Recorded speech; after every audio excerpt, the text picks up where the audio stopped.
So we added more tests, but before we move on to the validation.js file, for example, I want to stick to that numbers.js file and its tests. We have these tests, but now at the example of these tests, I want to dive into some variation of defining expectations and arranging values. You might recall that before I said that you can check for to be type of number here, but that you could have also checked for to be 1. And you could argue that these two things are not doing the same thing. I mean, to be type of number would yield true and would consider this test a success, even if not a number would be returned, because not a number, so this special NaN value, is of type number, technically.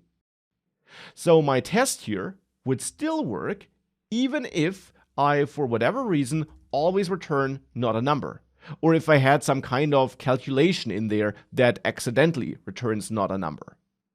So with this check here, my tests still pass. And that's important. This is a problem. You always want to think about scenarios like this, where you don't test all the scenarios that make sense. So here we might want to add another test where we test for to be 1 or to be plus input. And we then probably could get rid of that first test, but I will keep it around as well. Now I would get an error with my changed code here, because whilst I do still return a value of type number, I don't return the actual transformed value. So that's one important thing to note, that you want to think about your tests critically, and especially about your expectations, and you want to challenge your expectations and see if they really test what you want to test and all the different scenarios that could occur. Because right now we could break the function without noticing it in our tests, at least before we added this test. Now with the test added, we can't break it anymore, and I will get rid of this unnecessary return statement. But it is something which I did want to mention. But there also is something else which I want to mention.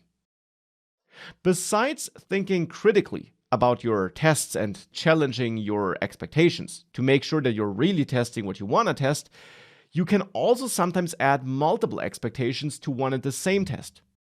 You can actually always do that. There is no condition that would prevent you from doing that, but you should be careful about it. Typically, it is a good idea if one test tests one thing. I will get back to that later. But there are scenarios where multiple expectations do make sense. If you do add multiple expectations, all of them have to return true for the overall test to pass. So if at least one expectation returns false, the test is considered to have failed. And a good example where multiple expectations and actually also multiple arranged values might make a lot of sense is this test here. Because here I'm saying that the transform to number function should yield not a number for non-transformable values. And this is a non-transformable value, but it's not the only one. What if we also had an input that is an object? An empty object or an object with properties doesn't matter. Well, then this of course also should yield not a number. So therefore in this case, we might want to run transform to number twice with the two different inputs. And we would have two expectations. It's actually the same expectation to be not a number, but it's for different results. So here's a good example where multiple expectations could make a lot of sense because we're still testing one and the same thing in the end here, but with different values.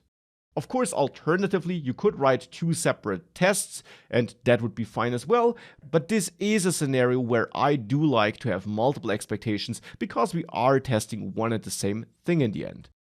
Of course, if you do run your tests now, they all still pass.